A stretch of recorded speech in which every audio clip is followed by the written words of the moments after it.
Okay. Hello everybody. Welcome to the next in the series of CERIAS seminar talks for spring semester 2017. So today we have again somebody from local. We have Yang Kwan from Computer Science Department. He's a PhD student here in Computer Science Department, working with Dang Yong Zhu and Jiang Yu Zhang. And he typically works on system security. In particular, he's interested in using static analysis and tools which are coming from the software security, using that to find flaws and so overcoming the issues that we see typically in the system security. Today, he's going to talk about A2C, their a new project, which next week is going to appear at NDSS, one of the top tier conferences in security, and he agreed to give a talk about that before moving on to there. So, please. Thank you.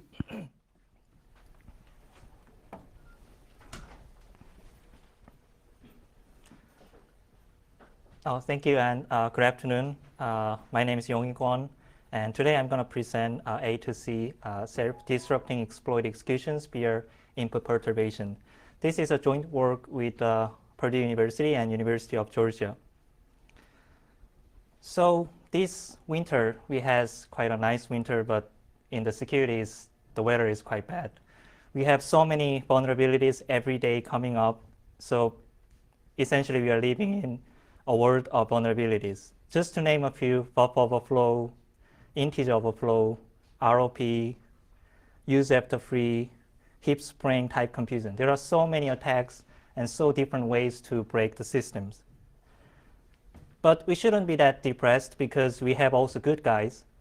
There are so many protections too. We have so many antivirus systems, anti-malware softwares, and also from research communities, we have bound checker, CFI, DFI, and a lot of shellcode detection techniques, and ASLR. But here the problem is whether all these protections, now we are safe to use our computers. Definitely we will know the answer is not great. So we try to ask the question why? Why all these were not enough? So we analyze all these existing techniques. We come up with the answers to this question. So first, we find out that a lot of great protections, they have so many overheads, so we cannot just simply apply these protections. And the second reason is there are attack defenses that is specific to attack surfaces. So then we always know that attackers always find a way to break and avoid, circumvent these attack-specific defenses. And later, we also find that there are simply too large attack surfaces. Even though we prevent all the known attacks, we see that attackers always come up with a new idea to attack the system. So we say preventing known method may not last long. So naturally, these limitations of the existing systems lead us to have a new goal for our solution. So first, we want to have low overhead so that it can be practical. And the second one is we need to have a general protection. So we should not rely on any specific attack method to come up with a protection, so that with our system, we can potentially prevent a new attack method, which we don't even know now. And also, we want to be complementary because even though we are doing really hard, one simple system cannot prevent everything. So we want to prevent the system with other great protection. So the compatibility is our major goal. So we were thinking how we can come up with a solution with these very nice goals. And we started from analyzing a bunch of attacks in detail. And we find that in most attacks, attackers need to inject malicious payload, which they want to execute some of the sequence of operation. And we find by analyzing a lot of exploits, they are very fragile. Let me show you an example. Here we have an attacker and a program. And we find that most time they send first malicious input to trigger some vulnerability to break the software. And then once they trigger that exploit, trigger that vulnerability, they later send a payload, which is a set of operation they want to execute. For example, they want to open a network like a port so that they can connect them later, execute some malicious commands. Then we see, analyze this payload. Here is an example of the payload. On the left side is the hex code of this payload. On the right side, it is a instruction representation of this hex code. Essentially, these like hex code numbers, when you put into the computer, the CPU will see this instruction and do this command execution. So as we told that these payloads are so fragile, so even very little computation on this one, any mutation on this one, will break the semantics of this payload very completely. So here we apply XOR with AA.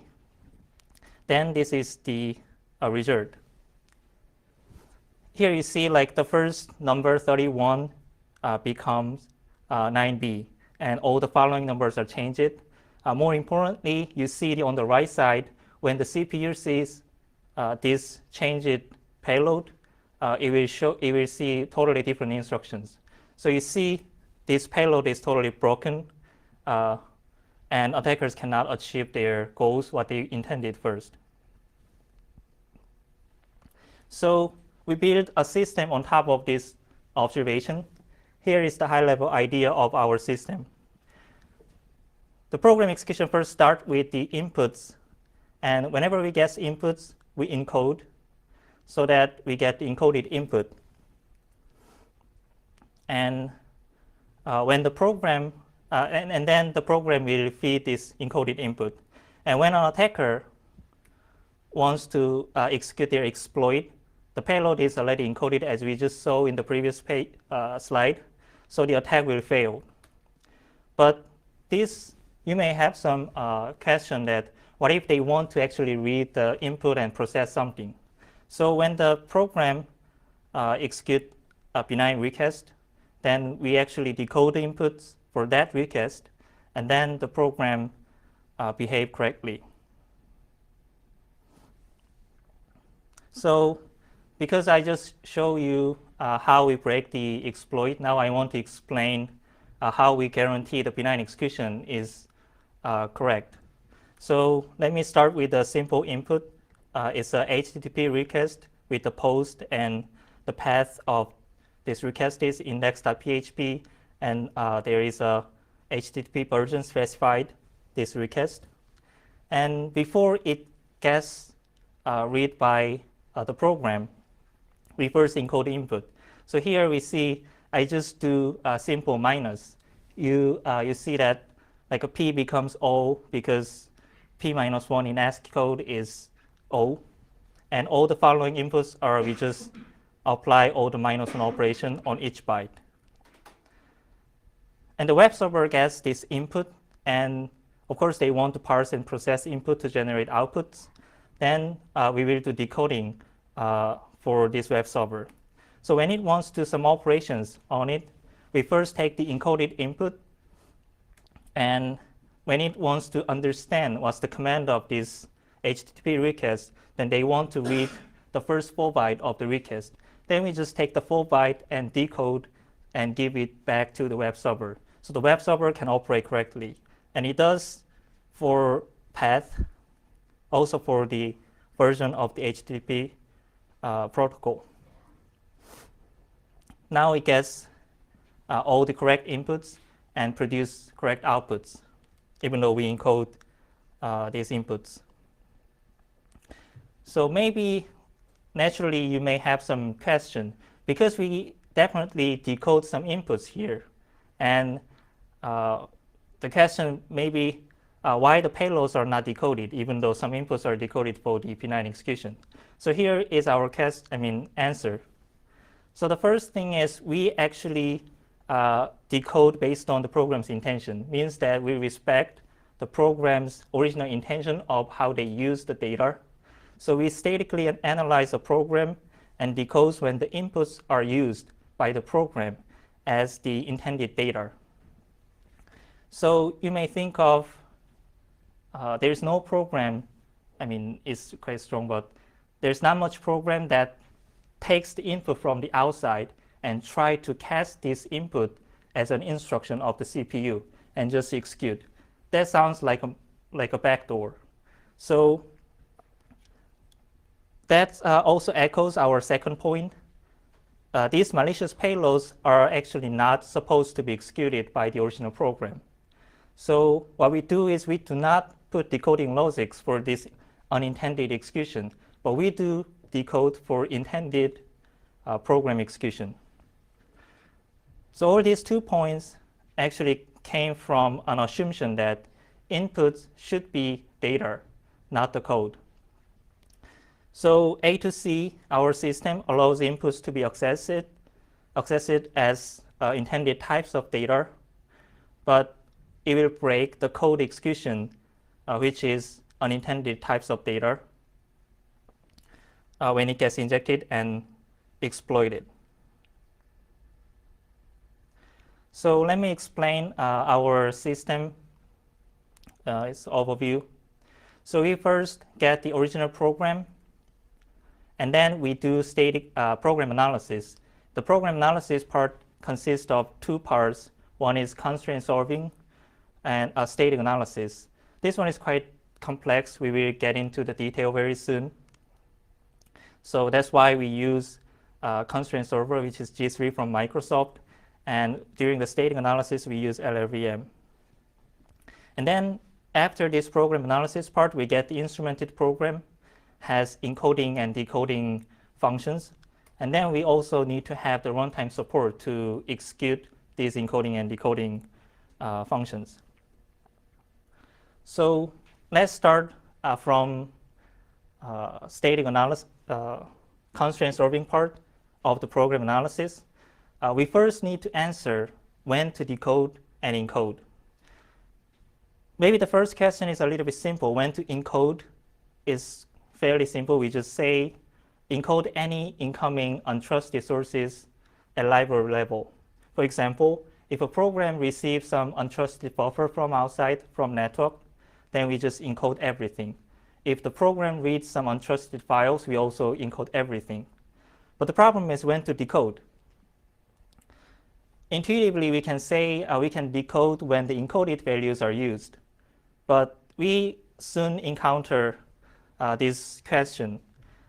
Programs take the input and process and then do some computation and then process outputs. Then if the program do some computation on these values, then it generates new values. Do we need to encode these values again or not? So this is actually a fairly hard question to answer. So to answer this question, we first analyze the program and what they are really doing. Here is a small example that a program takes input, do some computation, and then generate outputs. Usually programs take the input, sometimes it copies here and there around because it needs to fragment inputs for different purposes. And sometimes program convert some of the characters into another type of characters. For example, some programs take ASCII code and convert it to the Unicode or vice versa. And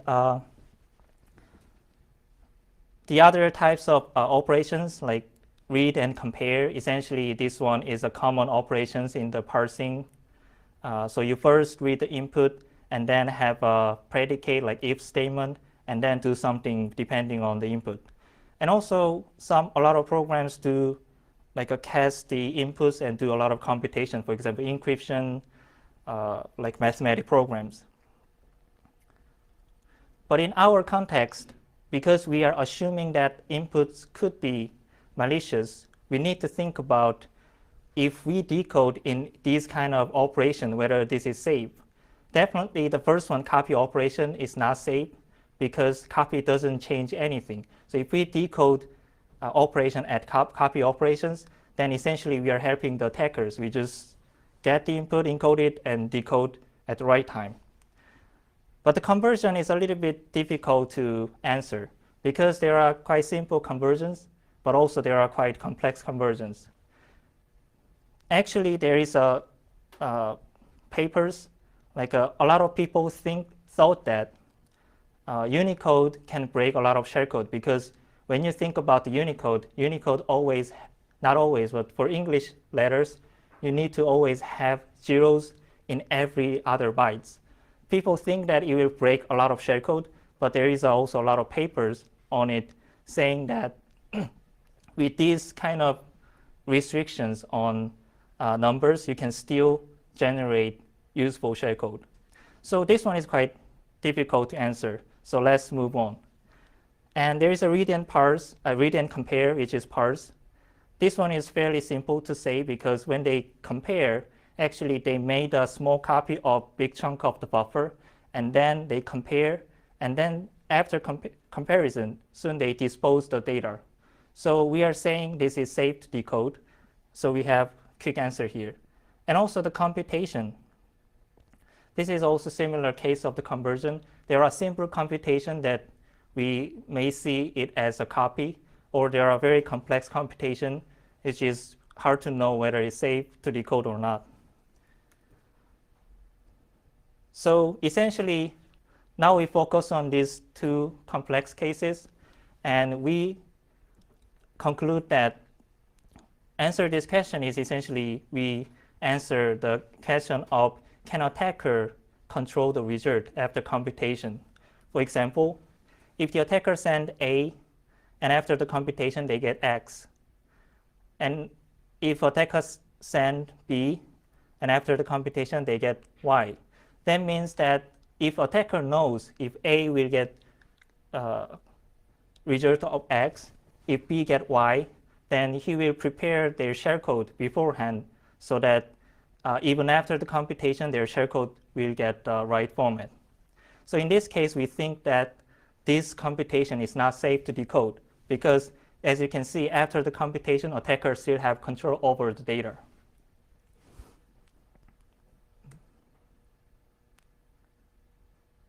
But this case, if attacker send A and it gets 1, if attacker send B, it also gets 1.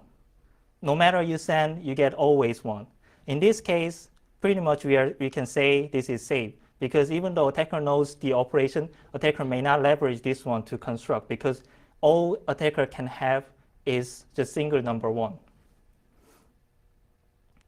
So the problem is, even though there were two examples, we don't know, given a computation, we don't know which one is the case. So we're not sure, so then we need to ask somebody. So we try to ask the constraint solver to answer this question. Constraint solver is essentially a system you give a lot of conditions and ask them whether this condition is satisfied or not. Then they will do a bunch of computation and give you an answer. So here is a small program example that we want to know whether this computation is controllable or not. So you see M7 and IMG and MPR. IMG and MPR are the buffers that attacker can control, and M7 is the result of the computation. Computation is fairly simple. It's just IMG minus MPR and assign the result to the M7. Right.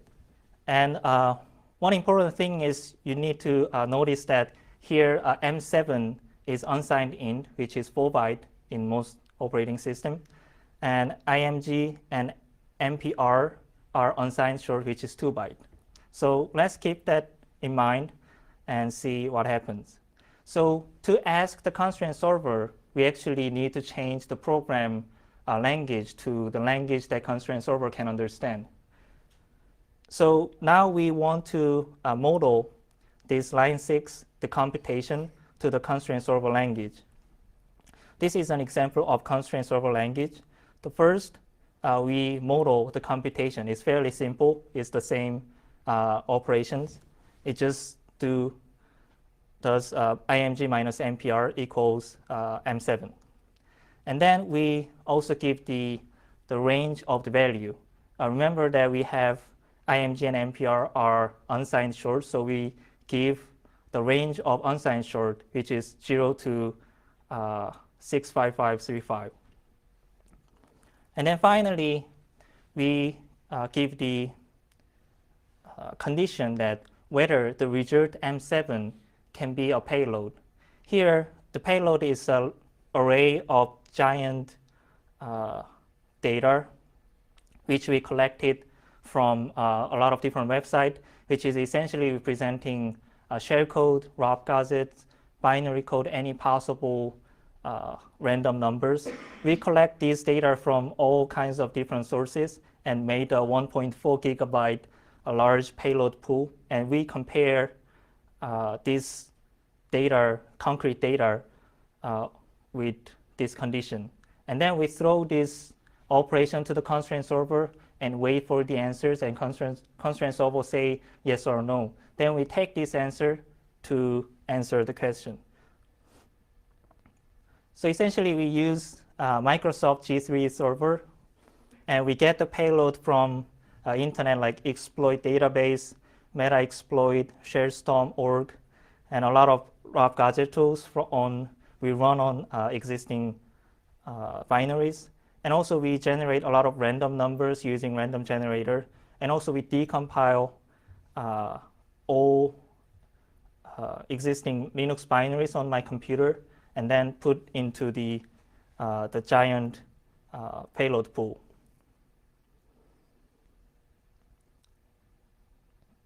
So we ask the constraint solver, and if these are kind of answers that we can get from the constraint solver. The first one is SAT set, means that it's satisfiable. That means given that condition, an attacker can construct the payload through this computation. So in this case, obviously attackers have control. And the timeout means that we run constraint solvers, and the constraint solver tried to compute something, but it took too long time, and then we didn't get the answer in like a few minutes. So then we say it's a timeout, means that we actually don't know. So we take the conservative position, saying that maybe attacker can control.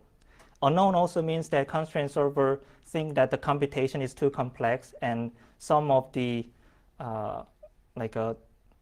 computation is not modeled in the constraint solver. So they say, I cannot solve this problem. So we also take the conservative position and say attacker may control because they don't know.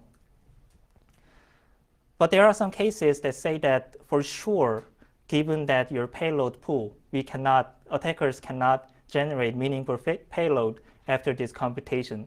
So then in this case, they return unset. Then we say, okay, this is the safe computation.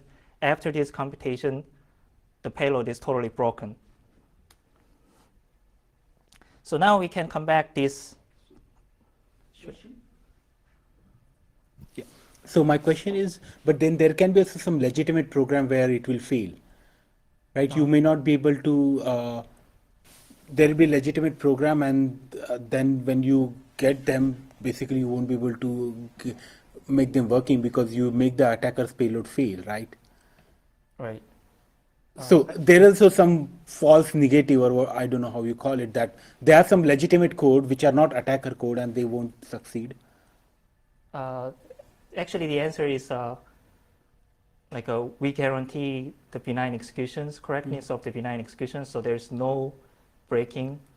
No, but there is a difference between benign and legitimate, right? Benign legitimate means everything which is possible. Even attacker's instructions are one which are possible in your system, right? But they are malicious, but they are still correct instructions, right?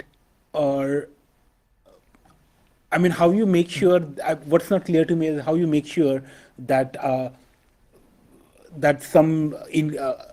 you sure that there are some correct programs which will not fail in this way? So this is actually computing decoding frontier is we want to know which computation is fairly complex enough so that attacker cannot gain the control over this one.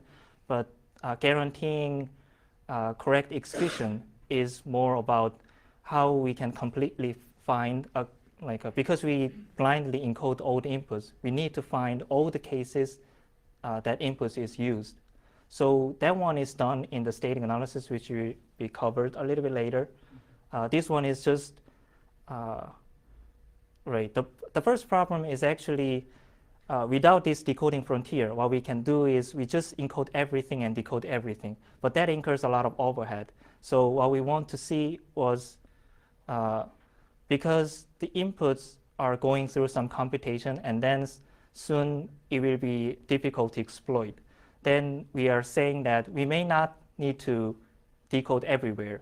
We may just cut here and forget about all this complex computation to save the overhead and make it practical.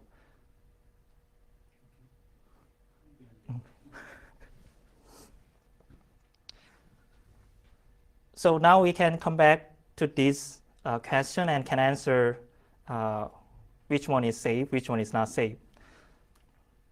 So indeed, we find that some of the conversions are actually exploitable.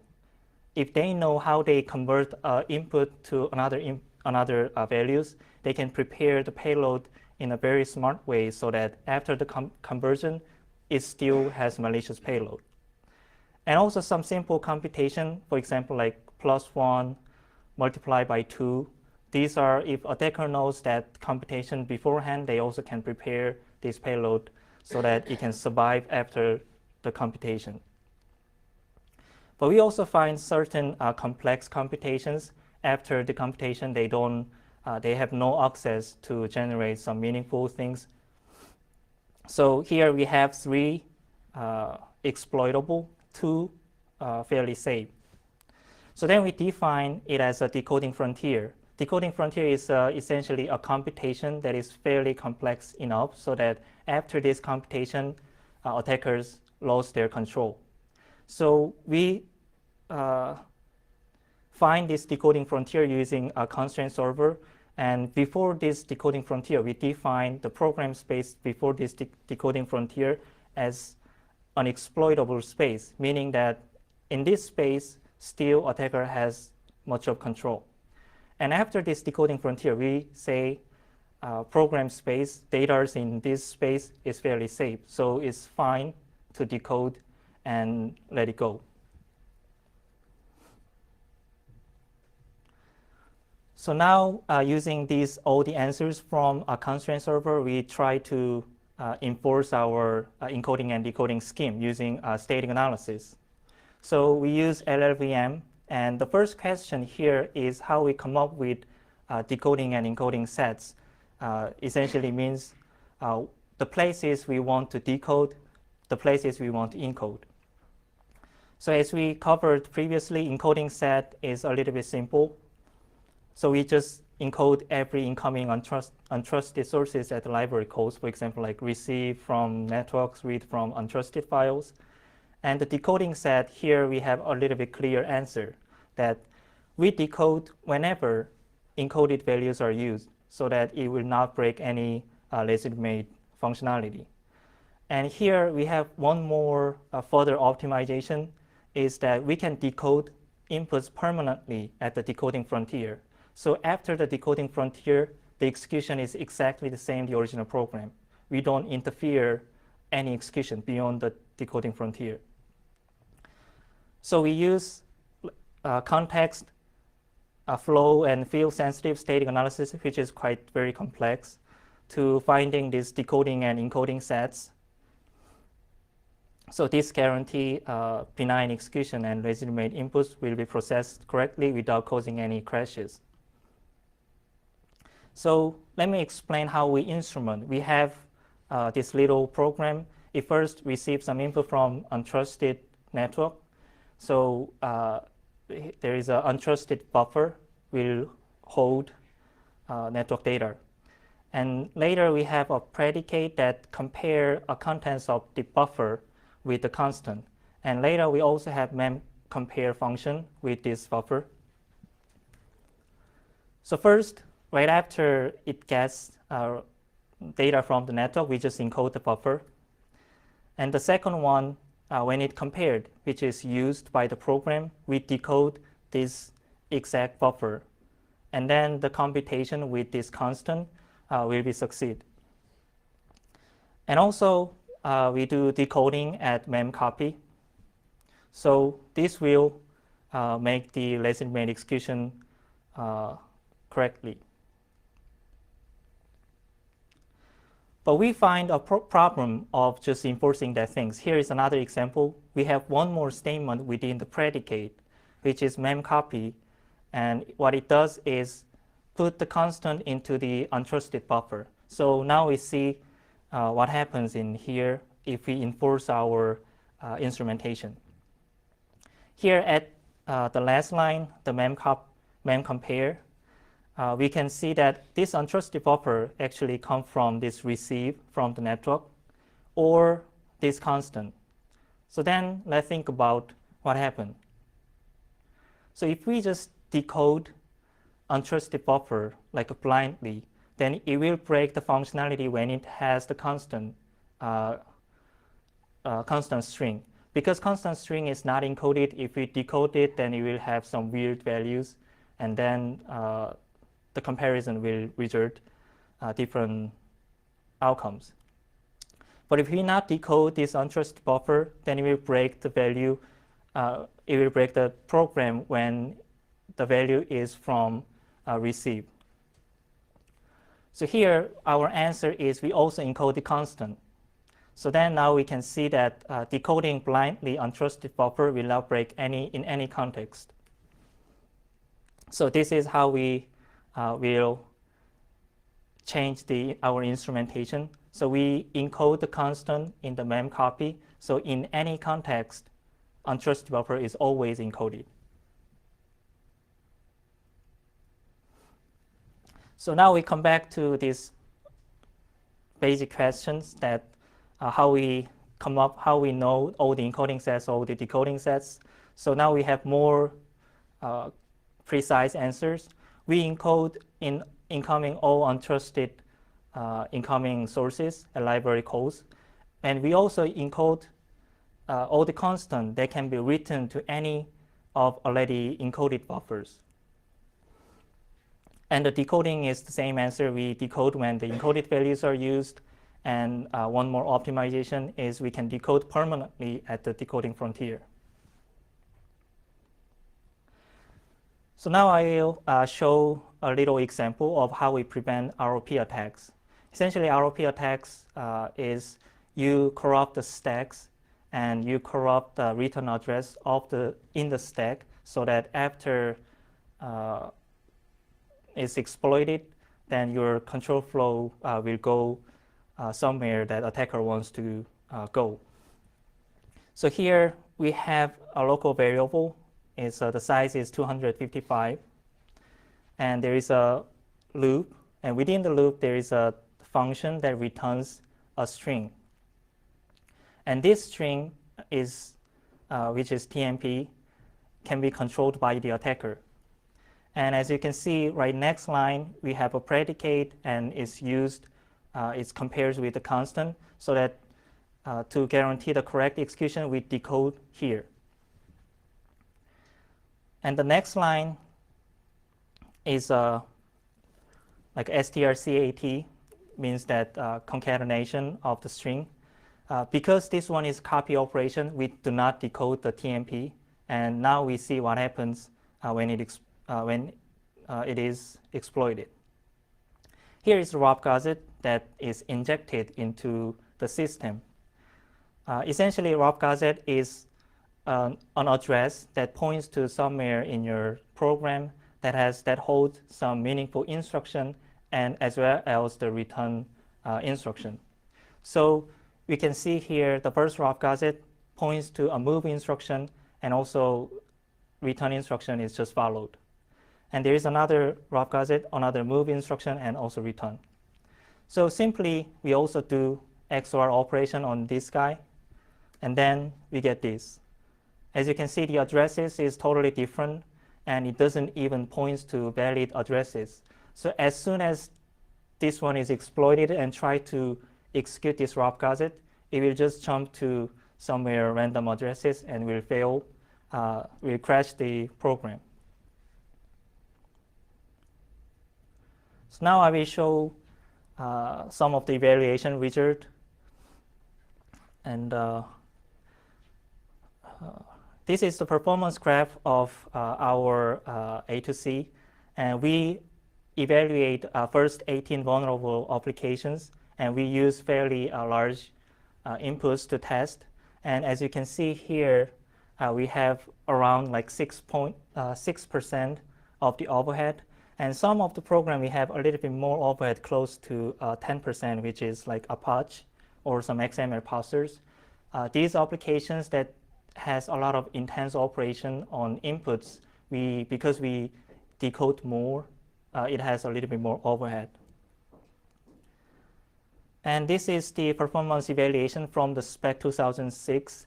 We get a little bit worse. We have around like 8% of the overhead. And there's one program which is like over 14, is a Perturbation. So we found that if the program actually used input all over its execution, then it actually disrupts much more like computation during the whole execution. And we also see some of the programs like MCF or Leap Quantum.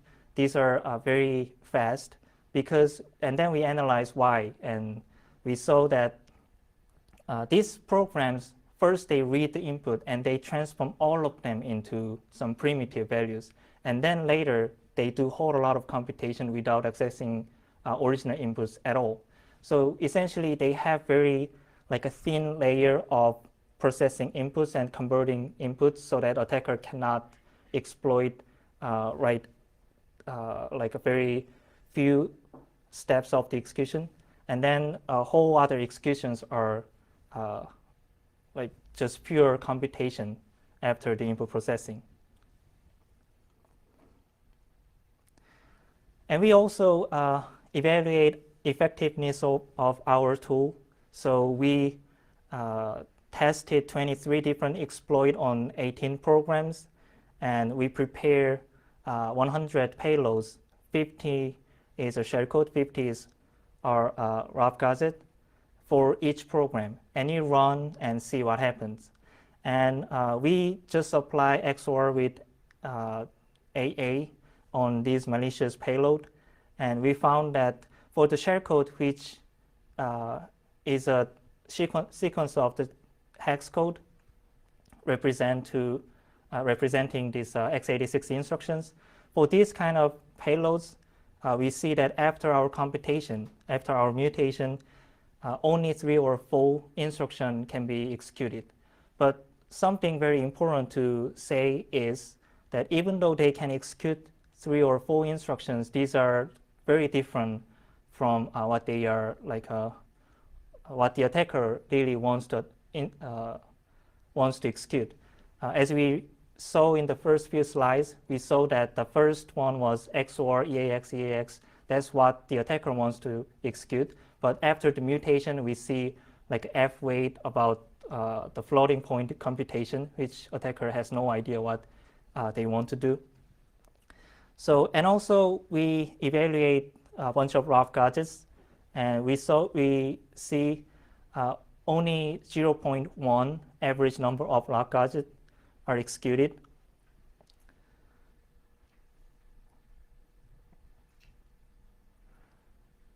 And this is the sure. Sure. Yeah. So in this, you are doing XOR with 0 with A X.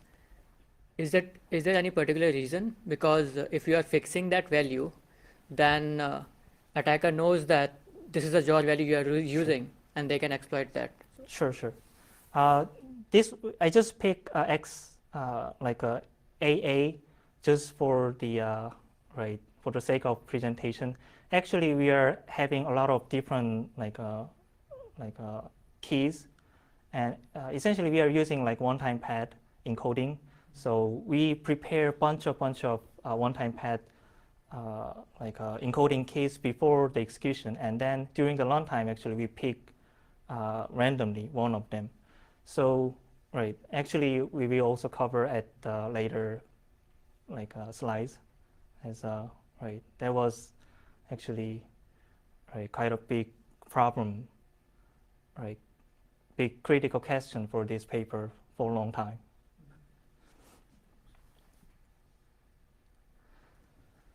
So here is the evaluation on our decoding frontier computation. Right. We log all the decoding frontier computation from the constraint solvers, and then we found that among these all the tested computations using constraint solver, 71% that we questioned were indeed a decoding frontier. Means that in the programs, actually, we have more complex computations so that we can forget about the security after this computation. And only 29% is controllable, so that means that we need to track the inputs further at that point to see real decoding frontier. So this echoes our assumptions that exploit space is quite small. So it means that inputs are quickly parsed and do not usually propagate deeply into a program. So because exploit space is not huge, our performance is quite not bad, quite good. We achieve quite good overhead. So here is some discussions on our limitation. So we can also think about attacks in post-exploit spaces, even though I argue a lot about after decoding frontier is safe, we are fine. But because we are using the payload pools that we collected here and there, and also because we are using this large pool of payload we collected, if an attacker come up with a very smart way to very different from what we have seen, how they the way of constructing the shellcode, then maybe our constraint solver computation is incorrect. And also, it is when we are testing of 16 bytes because we think that is fairly small size of the shellcode. But if attacker can construct very powerful attacks less than 16 byte, we may be in trouble. And the other one is just the question asked is about the memory disclosure. So let's say if an attacker can access all my memory data, and they can even know what I'm doing, they can even know what kind of encoding key, what I have used. For example, by leaking the previous buffer encoded several times, maybe you know what you can infer what kind of key that I have used to encode the buffer, because attacker knows what data they sent it, and then attacker also can now see how it is encoded. So the thing is, because we are using a different dictionary, different encoding key every time we get a new input, knowing the previous encoding key does not help you to attack next time, because you don't know what kind of key we're going to pick. So we have a lot of related works. It has a bunch of CFI, did several years, and also malicious payload detections, a lot of address randomization, and a lot of bounds checking. And these are all great tools.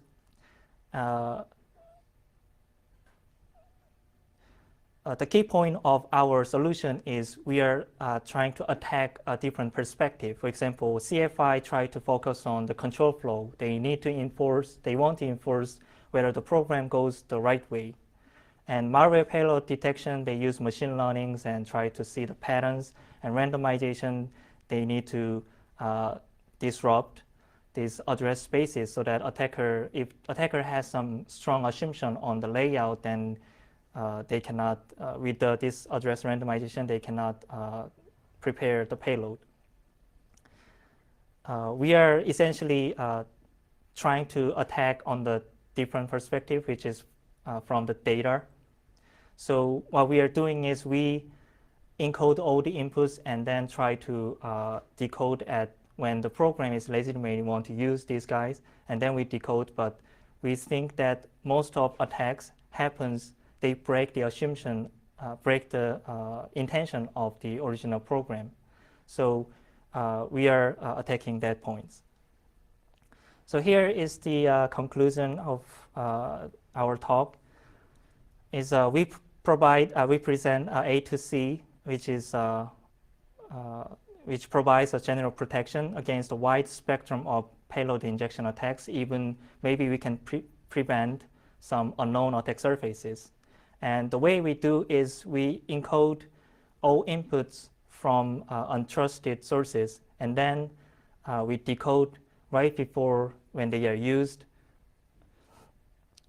so that we can correctly guarantee the executions. But we break malicious payload because it does not go where the program intended to use. And we also prevent payload injection with a fairly low overhead, around 7%. Thanks for the listening, and this is the end of the talk. And if you have any questions, welcome.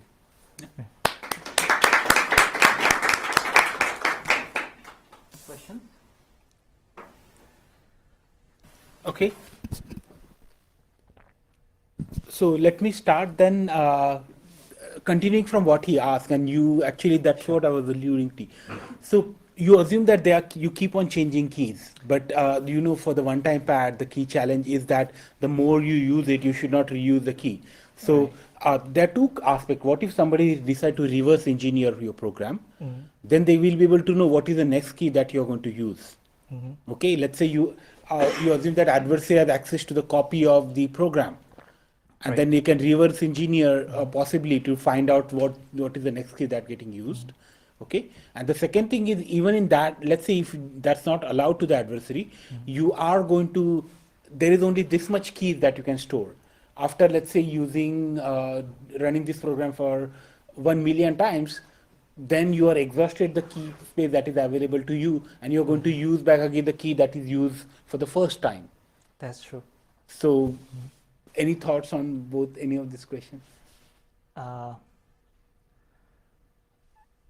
Right. I would say, like, in practice, it's difficult to actually predict, like, a random generator, how they give the random, how the random generator returns numbers. Maybe, maybe we can use better random generators so that it will make the guessing the next input difficult.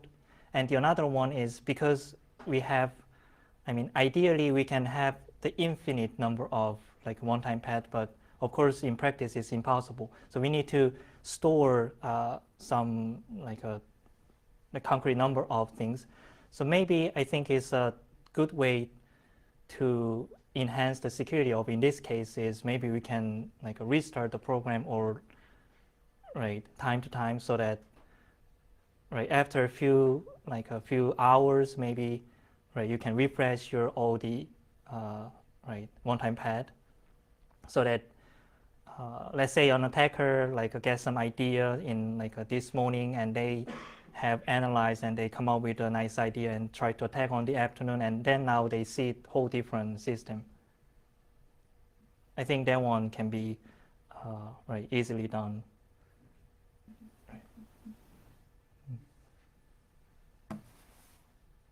All right. So let's answer it.